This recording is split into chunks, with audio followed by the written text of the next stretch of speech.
something very quickly with you. I want to share on the topic sacrifice, an antidote to calamity. What did I call it? Sacrifice what? An antidote to calamity. I prophesy to you, anything that wants to destroy you, may heaven destroy that thing for you. Let me hear a believer. Amen. 1 Samuel 7 verse 10. 1 Samuel 7:10. And as Samuel was offering up the burnt offering, the Philistines drew near to battle against Israel. But the Lord thundered with a great thunder on that day upon the Philistines and discomfited them. And they were smitten before Israel. This is the word of the Lord. Sacrifice is an antidote to calamity. This time in question, the entire land of Israel, they have collected all their sword, all their weapons, and they had nothing on them. Not even one thing on them. And they were told to go and fight the Philistines. The Bible said, when they came, the man of God, Prophet Samuel, had nothing on him. He said to them, raise me a sacrifice. And they took the sacrifice to the altar and burnt the sacrifice. As they were burning the sacrifice, the Lord thundered from heaven and killed their enemy.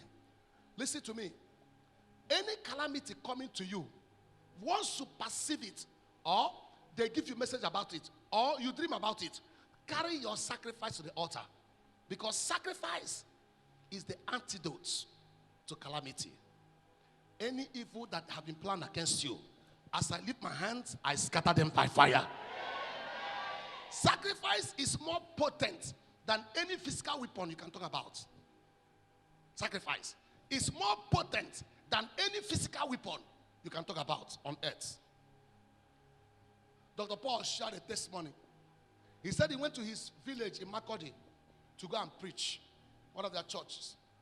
He said after preaching, he was touched by the Lord to raise a sacrifice. He said people were coming to drop things, landed property, car keys, cash, electronics. He said there was this woman who didn't have anything, but the wrapper that the husband bought her in their wedding anniversary. He said the woman ran to the village, to the house, collected it from her boss and brought it and laid it on the altar. She went home and had to tell the husband, because they're supposed to make uniform with it. He told the husband. The husband said, go back to the church and bring it on way Bogi. The husband sent her out of the house. So go back and bring that wrapper. The woman went back. Out of anger, he went. As he was driving past River Benue, that bridge in Makodi, he had a ghastly motor accident as he was descending. He had a ghastly motor accident.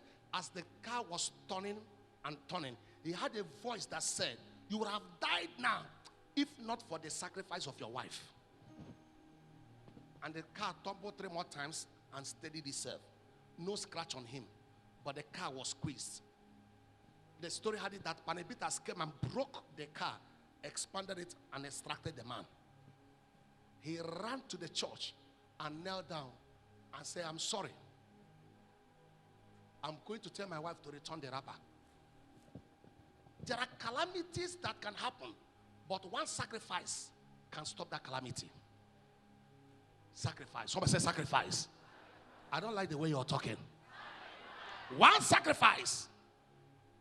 May God remember all your past sacrifices and let him stop every calamity in your life. Let me hear a louder amen. I'm going to share 4 or 5 benefits of sacrifice with you quickly. Number 1, sacrifice carries deliverance power to avert calamity. Sacrifice carries deliverance power in it to avert any form of calamity. No form of calamity will stand when sacrifice is in place. Very important. The weapon of sacrifice is more powerful than any physical weapon on earth. Number 2, your sacrifice does not just deliver you. It also has the capacity to liberate your loved ones. The man was not the one that made the sacrifice. It was the wife. But her sacrifice did what? Delivered the husband. So your sacrifice does not only deliver you, it has the capacity of liberating whoever is connected to you. I prophesy to you, no hair on your body will be looked for. No member of your family will suffer loss. Please shout that amen 7 times.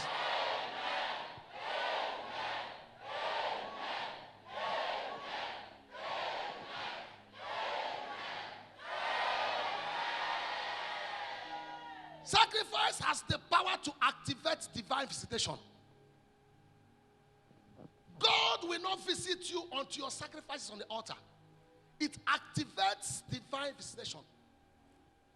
Anytime any man lays sacrifice on the altar, heavens are summoned to visit you. Oh, you don't know the joy when the governor of your state visits you. You tell everybody, Governor, you just left here now. Governor, Governor, all my friend now, Governor, all 5 assistants, Governor. Then President now visits you. Hey, you make all the noise. As you go around your village, you will not walk normal again. You walk like a peacock.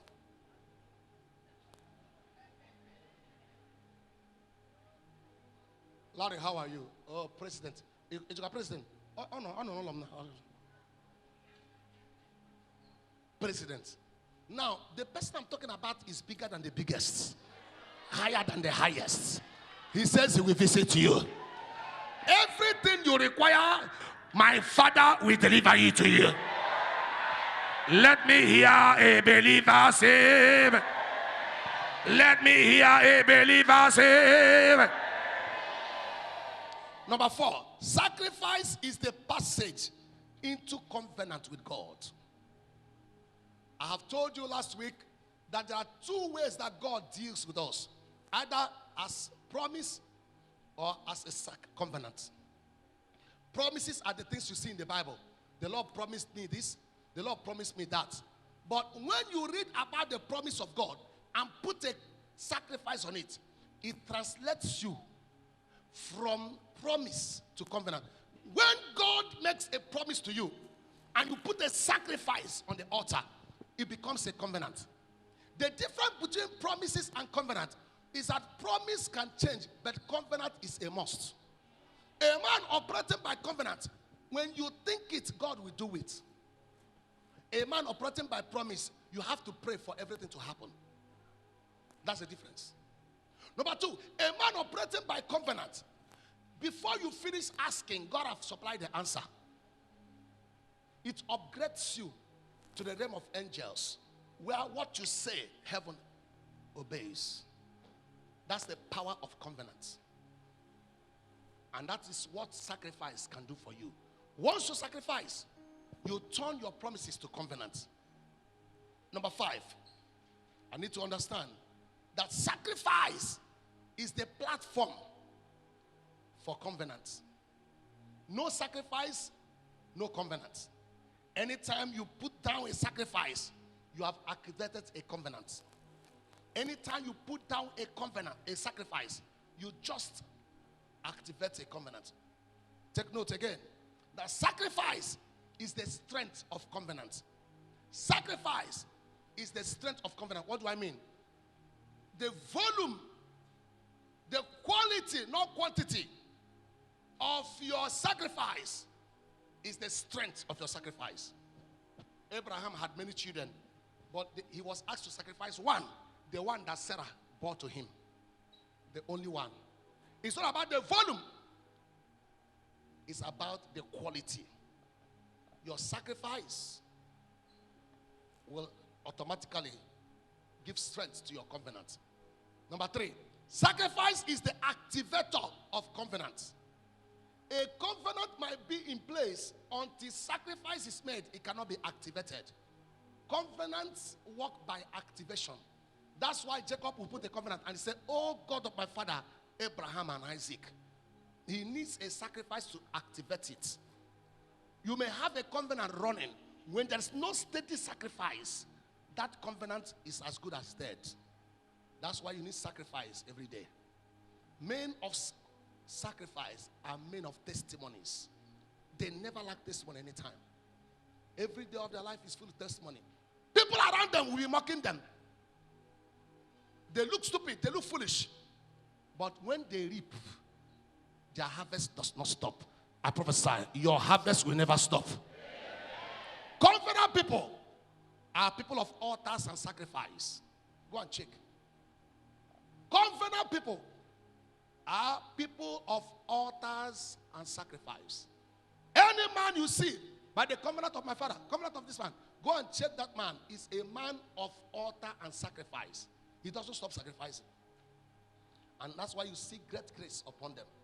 Brothers and sisters, sacrifice stores your riches. Activates the riches that are stored in heaven and makes it yours. Let me explain that. Every one of us have riches in heaven. When you sacrifice, your sacrifice unlocks your riches in heaven. And he said to the Philippian church, now that you have given, my God shall supply.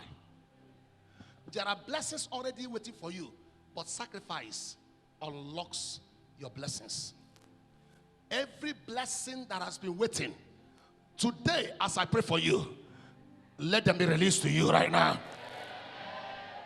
Sacrifice is the fragrance that when God perceives it, he will change his mind. Even he says, I will not do this again. The moment he perceives the fragrance of sacrifice, he said, no, everything you need. Go and ask Noah. God said, I have cursed the earth. Noah gave him sacrifice. He said, no, I've changed my mind. Curses are broken.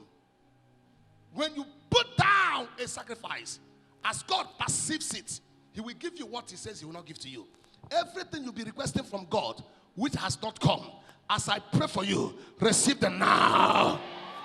I say receive them now. It allows God to meet your needs according to his riches in glory. Paul said, my God shall supply all your needs according to his riches in glory. When you sacrifice, you don't have a need. Because before you need it, heaven has supplied it. Before you need it, what has happened? Heaven has sacrificed. The best sacrifice is your life. If you cannot sacrifice your life, God has nothing to do with your material sacrifice. Many of us, we are so quick to give our property, our money. Question is, have you given your life? For covenant to be complete, life first, then material second. Thank you so much for watching. I'm sure you have been truly blessed. To share your praise report or prayer request, SMS Pastor Larry on the numbers showing on your screen, or you can email us at larrymichelle123@gmail.com. God bless you.